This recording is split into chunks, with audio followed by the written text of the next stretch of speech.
Buonasera e ben trovati a questa edizione di Focus TG.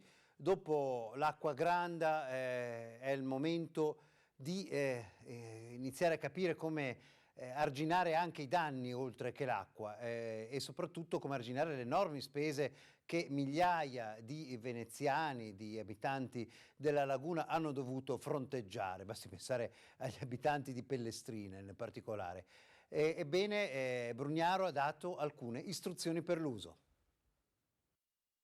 Quando arrivano i soldi da Roma, entreranno in Banca d'Italia, nel conto della Banca d'Italia, noi per erogare sui singoli conti abbiamo bisogno che queste persone ci portino gli scontrini delle cose, perché è la legge che lo prevede. È la notizia del giorno, niente scontrini, niente ristori, così per tutti i veneziani sommersi dall'acqua alta del 12 novembre scorso. Il principio vale naturalmente per i nuovi acquisti che andranno a sostituire i vecchi rimasti allagati o danneggiati.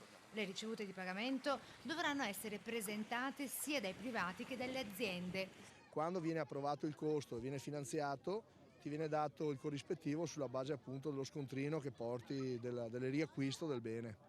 Diversa la procedura di richiesta, che potrà essere inoltrata via internet o cartacea tramite i CAF per i privati, con quest'ultimi che per gli indennizi fino ai 5.000 euro dovranno compilare un apposito modulo. Conviene andare in lettera C e avere tutto il danno che hai ricevuto perché è semplificato, piuttosto di fare chissà che conti, ecco perché serve un'assistenza specifica. Per quanto riguarda le imprese e i risarcimenti fino a 20.000 euro, in fase di accordo la convenzione per l'assistenza gratuita per la compilazione dei moduli. Ma io penso che la prossima settimana, a metà settimana, secondo me sono già pronti per mandare avanti le norme, mandare avanti le domande.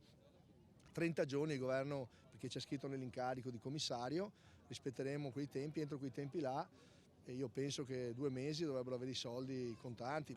L'acqua alta eccezionale di Venezia nelle prossime ore, in tarda mattinata, verrà discussa nell'Aula del Senato con apposita mozione e quanto ha deciso la conferenza dei capigruppo di Palazzo Madama. E intanto gli albergatori veneziani, che fanno capo alla medesima associazione, chiederanno a tutti i loro ospiti un contributo di €1 per la città, donazione che verrà versata sul conto aperto dal Comune. E questo per quanto riguarda i danni proprio dell'acqua diretti, insomma, dove l'acqua ha bagnato e creato danni in natura diretta. Ma ci sono anche i danni indiretti che sono molto pesanti. L'acqua alta non è arrivata all'interno dell'aeroporto di Tessera e neanche del Canova. Eppure i danni si sono sentiti anche lì e parecchio. A risentire della marea eccezionale dei giorni scorsi anche gli scali aeroportuari del territorio. Cancellate infatti diverse prenotazioni di biglietti aerei sia su Venezia Marco Polo che su Treviso Scalo Canova. Tanti quelli prenotati con i voli low cost sia dall'Italia che dall'estero. A dirlo il numero 1 di Save. Notiamo che ci sono delle cancellazioni, sì, questo sì, ci sono delle cancellazioni e questo è un po' forse il frutto anche di tutta la comunicazione che viene fatta. Mentre a Venezia e Mestre negli alberghi è stato cancellato circa il 30% delle prenotazioni, fortunatamente le strutture ricettive tornano a riaprire. Penso sia importante dare un segnale ai turisti, a coloro che vogliono vivere a Venezia, che Venezia è una città che vive, è una città che funziona, gli alberghi sono riaperti, l'emergenza è passata, c'è un'emergenza costante che è quella del vivere a Venezia, delle opere che bisogna fare che non sono state fatte. E allora si iniziano a fare proprio quelli che sono i primi bilanci, anche in modo un po' più strategico. Si è tanto parlato ovviamente di Mose, ma il FAI ritiene che a Venezia vada pensato letteralmente un nuovo modello di sviluppo rispetto a quello degli ultimi decenni. Venezia è un contesto, non è una cosa isolabile, perché è nata nelle acque speciali della laguna che non sono mare, mentre ora la laguna sta praticamente diventando un braccio di mare e questa è la morte garantita di Venezia. Una tragedia di morte galoppante incombe su Venezia. Indro Montanelli lo aveva già denunciato in un documentario televisivo del lontano 1969. Lo ricorda oggi il presidente onorario del FAI, Giulia Maria Crespi. I vertici nazionali del Fondo Ambiente Italiano sono qui, a Venezia, in occasione dell'apertura al pubblico di Casa Bortoli, recentemente donata alla Fondazione, e il giudizio sulla catastrofica settimana di acqua alta è molto severo e chiama in causa la classe politica degli ultimi decenni. La laguna, che una volta era in grado, come dire, di assorbire, di mitigare questi eventi che erano rari, ora non è più in grado di farlo e abbiamo potuto dimostrare da quando hanno cominciato a scavare i grandi canali. Ne vogliamo scavare degli altri? Per salvaguardare la delicatezza di Venezia, sostiene il FAI, occorre uno sviluppo speciale rispetto alle altre città e il bellissimo appartamento donato alla Fondazione da Sergio e Carla Bertoli nel 2017 sarà, oltre che visitabile su prenotazione, anche centro di confronto e approfondimento sul futuro di Venezia. Dalle finestre si ammira la Chiesa della Salute, che ancora non esisteva quando nel 1500 fu costruito questo palazzo. Da questa quadrifora si è visto il mondo e si è visto nel 1680 circa sorgere questo meraviglioso monumento che Venezia eresse in ringraziamento della fine della tragedia della peste. Oggi guardiamo questo monumento in un momento di un'altra tragedia, una tragedia che però può andare avanti e può anche peggiorare. È giusto il monito. Nel bellunese invece la situazione resta piuttosto problematica per quanto riguarda il monitoraggio delle frane.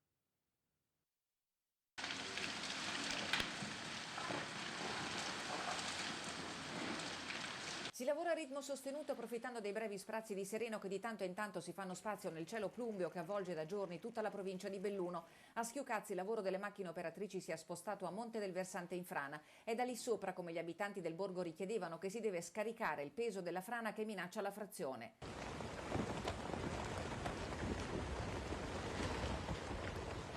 Ieri si è sbriciolato l'enorme sperone oramai spaccato in tre che avevamo mostrato nella diretta di domenica, quando a occhio nudo i movimenti della frana si sono palesati davanti all'obiettivo della nostra telecamera. Ha dovuto lasciare la sua casa assieme alla mamma anziana, la signora che avevamo incontrato la scorsa settimana. Si parla di eventuale evacuazione? Eventualmente di andare via ancora. Io ho anche la mamma anziana. Scendendo da Schiucazza a Soverzene è definitivamente ceduta sotto la spinta dell'acqua del Piave la ciclabile che era stata risistemata dopo i danni causati da Vaia, e ora ci si interroga se abbia senso ripristinarla o se affrontare un intervento radicale con la realizzazione in quell'ansa del fiume di un vero e proprio argine di difesa.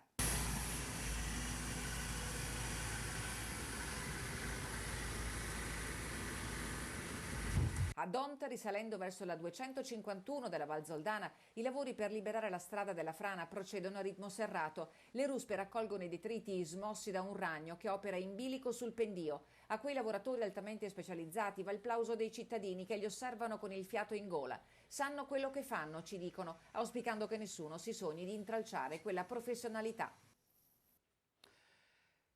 Ci fermiamo ora per una breve pausa, poi altre notizie dalla nostra regione.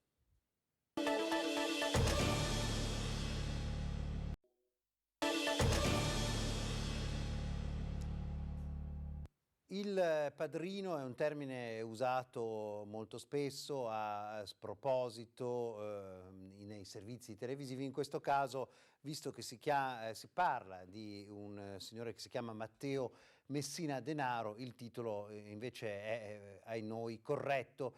Il padrino che sarebbe stato ben presente anche in Veneto, come dice un collaboratore di giustizia. Sinceramente sono rimasta stupefatta perché mai avrei pensato, certo non sono al corrente di tutto quello che succede, sono rimasta veramente sbigottita, altro non so che dire. Ornella Molon è uno degli imprenditori simbolo di Salgareda, mai avrebbe immaginato di trovare il nome di Campodipietra nelle cronache di mafia, ma tutta la località è sotto shock per una notizia che ha presto fatto il giro d'Italia. Matteo Messina Denaro, il ricercato numero 1 di Cosa Nostra, l'erede di Totò Riina, si sarebbe nascosto per qualche giorno in una cantina da queste parti, in una casa isolata di colore giallo, pare nel 2014. La clamorosa rivelazione è stata fatta da un collaboratore di giustizia, il siciliano Emanuele Merenda, membro dell'organizzazione criminale smantellata dall'inchiesta sull'infiltrazione della camorra casalese a Eraclea, che ha portato in cella anche l'ex sindaco. Secondo il pentito di mafia, il boss dei boss si sarebbe rifugiato a Campodipietra, ospite di Vincenzo Centineo, Pure lui siciliano è finito agli arresti sempre nell'ambito dell'inchiesta sulla mafia del litorale. La testimonianza è ritenuta attendibile dalla Procura di Venezia e traccia un quadro davvero inquietante. Salgareda, che arriva da Eraclea anche, no? Questa è la realtà, purtroppo.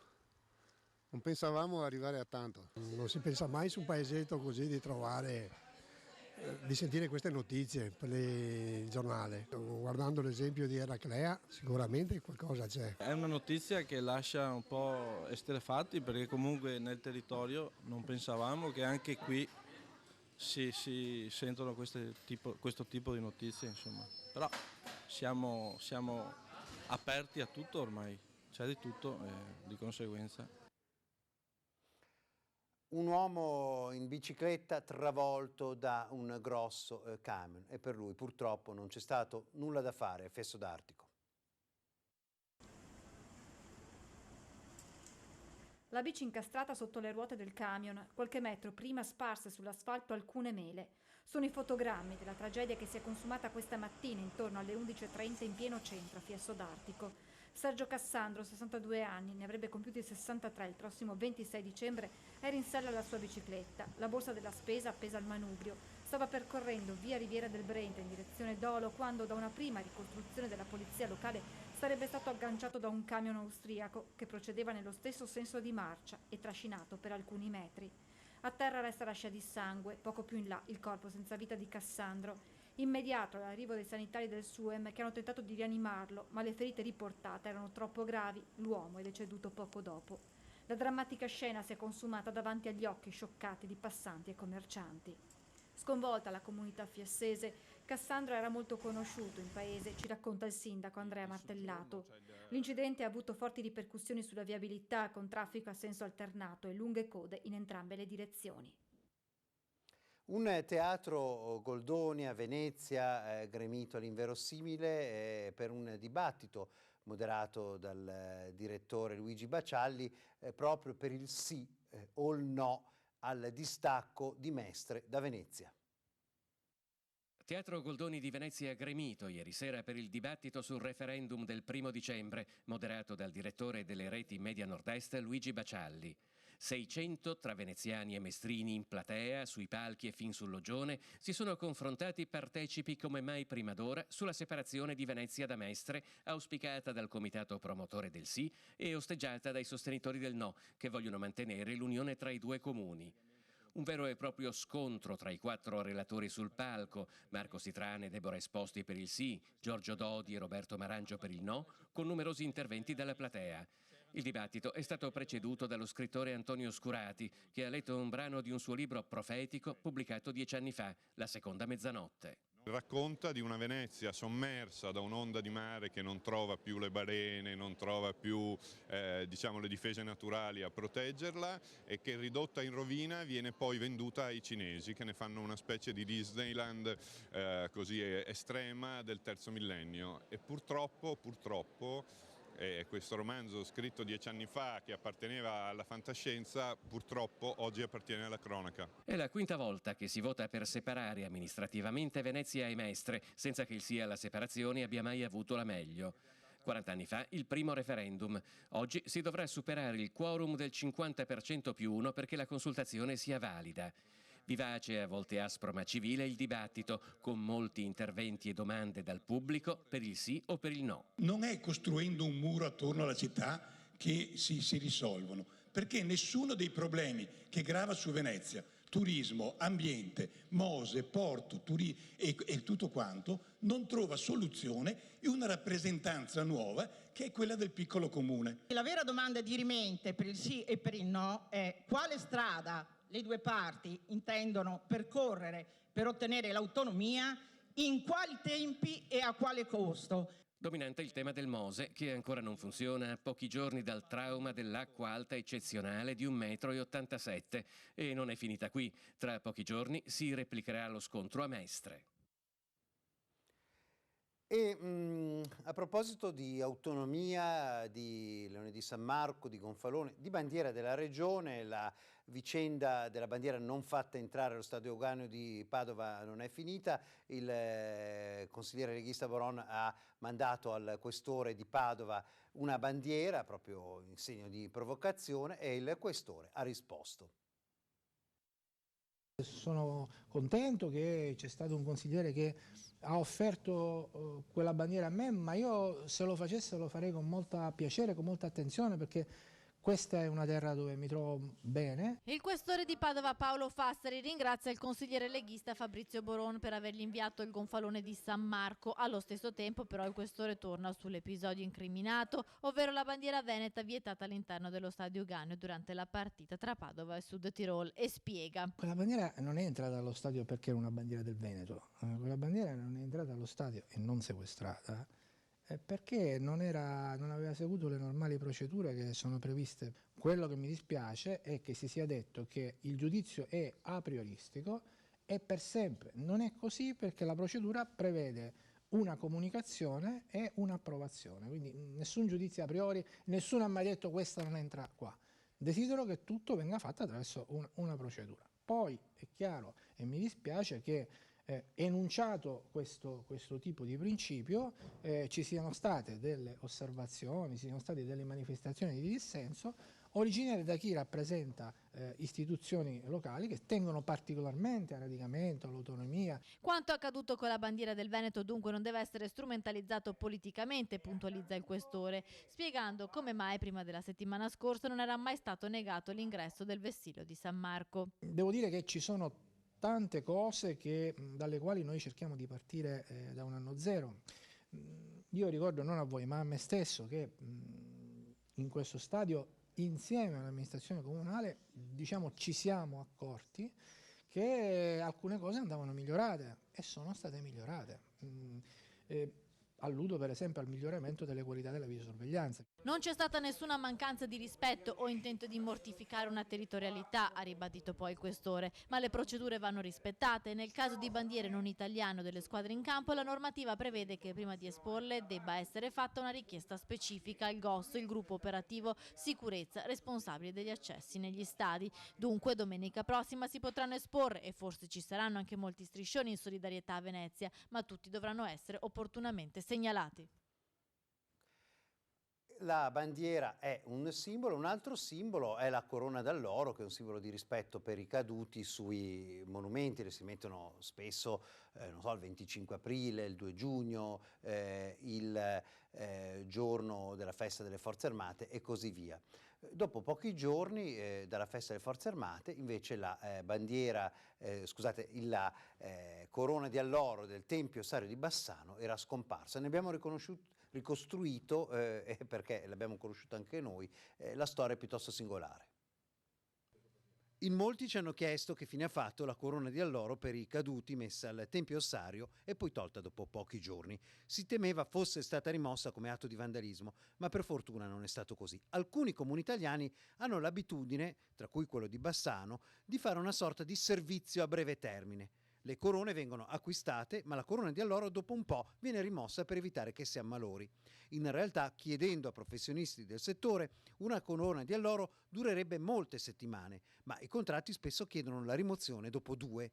Lontani i tempi in cui le corone restavano mesi e venivano rimosse solo quando secche. Vi do la risposta che hanno fornito anche a me, che mi ero preoccupata appunto di verificare questa sparizione improvvisa, che poi non è stata così improvvisa, ma appunto mi è stato detto che passato un determinato periodo di tempo, per evitare che queste corone rimangano e appassiscano e rimangano all'esterno dei luoghi dove sono avvenute le celebrazioni, come vengono portate, vengono anche recuperate e immagino verranno anche smaltite dalla ditta di fiori che ci procura questi allestimenti. Ora, forse, però sarebbe il caso di non rimuoverla dopo pochissimi giorni come è avvenuto nel già martoriato Tempio Ossario. Ma i comuni hanno le loro convenzioni. Ad esempio in Romagna ci siamo informati. Cesena la rimuove dopo 2 settimane, i paesi in provincia la lasciano in vista per mesi e Forlì è passata direttamente alle corone sintetiche. Unica nota per Bassano. Una corona di alloro costa 100 euro. il sindaco Elena Pavan non potrebbe chiedere che per un tempio che custodisce 5.000 caduti se ne comprino 3-4 all'anno per evitare questi problemi?